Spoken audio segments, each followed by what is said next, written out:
Welcome back, everyone, to another episode of BigRed's Isopods. This week, we're going to be taking a look at some isopods in depth, and I'm going to be showing you guys how you can tell the difference between a male and a female isopod.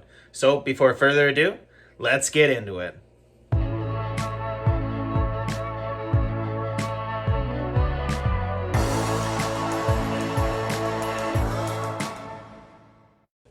So before we talk about how to sex an isopod, first we have to figure out the different body parts of an isopod.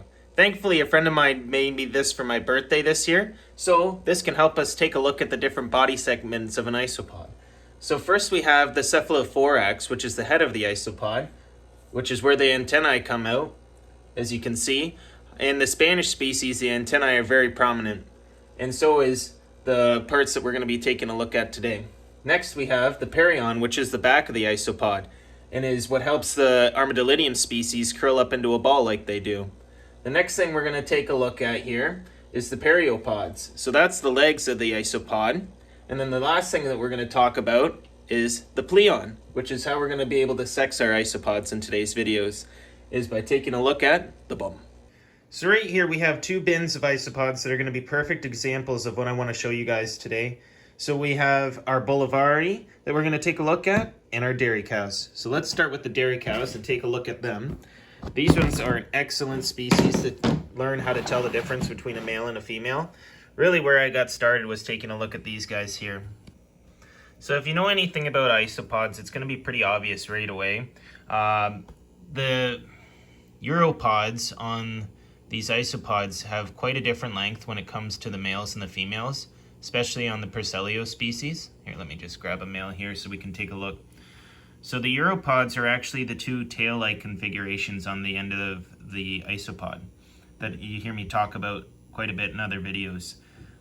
So as you can see here, they're long and fork-like, very spiked out. They have shorter uropods than most other species, but this is a great one to tell the difference just between the two. So there we have the male. And let me see here if I can grab a female. There's one right here. Come here, girl. Oh, come on. I'm not gonna hurt you. So here we have a female, and you can see that the uropods are really a lot smaller than with the male isopods. They're almost, they barely grow past the end of the Pleon. As you can see, they're not really long at all. Other than that, there's not much of a difference. I mean, you can look underneath, and some of the females will have what you call an egg sac.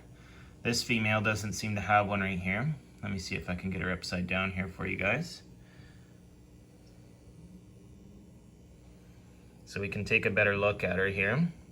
She's got a little egg sac starting in the center there. But if you take a look at her tail here, you can kind of see that there's vertical lines that go straight across her tail and there on her belly, down by where her lungs are, which are the two little white dots by her tail here. You can see the vertical lines are going from right to left on her body, where if I were to grab a male and flip him upside down, we're going to see something quite different here. As you can see, oh, come on, he's a little bit stronger than the female was, so I got to hold him a little bit different. If we take a look here, you can see that the lines aren't so vertical from side to side. They're a little bit more pointed at the end there. Those little white dots there are his gills, and you can see those plates on his belly there, or on near the end of his Pleon. They're quite arrowed towards his tail, which is how you can tell the difference between a male and a female isopod, if they don't have the obvious Pleon difference that the Spanish species tend to have and all the other Porcellios tend to have. So now we'll take a look at the Bolivari, which is going to have quite a bigger difference between the males and the females. Let's spin this around. This one, you wouldn't have to pick them up to tell the difference just because of how obvious it is. You can really just tell right away what the difference between a male and a female is. You can see they're scurrying down off away. That's a male there because of how long his Pleon arm, where that's a female there that just took off as well. It's quite obvious the difference when it comes to the Spanish species just because of how long the Isopods are. A lot of the Armadillidium, their Isopods, are kind of in the same size as their Pleon. Like, it doesn't extend past the Pleon like it does with the Spanish species, so you don't see the difference quite as obvious. So that's why it was really nice to be able to pick up those dairy cows and tell the difference. But as you can see, these guys do have beautiful antennae, but the Isopods are really easy to tell the difference between a male and a female. Just due to the size. Like there's a perfect example there. There's a male and 2 females. It's a lot easier to tell the difference when it comes to these species, and that's why I really wanted to take a look in this bin. So the last species we're going to take a look at today is my culture of Armadillidium paracae. And I think this will be a great Armadillidium species to take a look at to figure out how to sex them. So as you can see, the Pleons are still very small in there, or the Isopods are very small.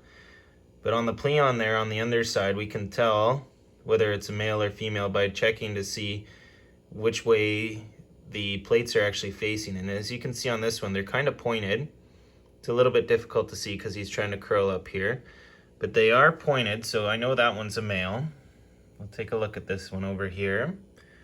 This one here, I can tell already because of the egg sac there on its belly that this is a female. But if we take a look, you can kind of see that the plates on the bottom of her Pleon here are going vertically from right to left. So that's how we can tell that she is a female. Well, that's it for this week, guys. I hope that was quite a bit of information for you guys that you were able to retain. I know that before in the past I've talked to you guys about isopods and telling the difference between male and female, but I kind of wanted to go a little bit more in-depth this week so that everybody could really understand how to sex an isopod. I know it's really strange to do because they're small insect creatures, crustaceans actually, but they're very similar to insects, and you wouldn't think that you could sex something like that, but they found a way to do it, and I'm just letting you guys know how. So that's it for this week. Thank you guys for watching the video till the end. Please don't forget to like, comment, and subscribe, and we see you all again next week. All right, bye.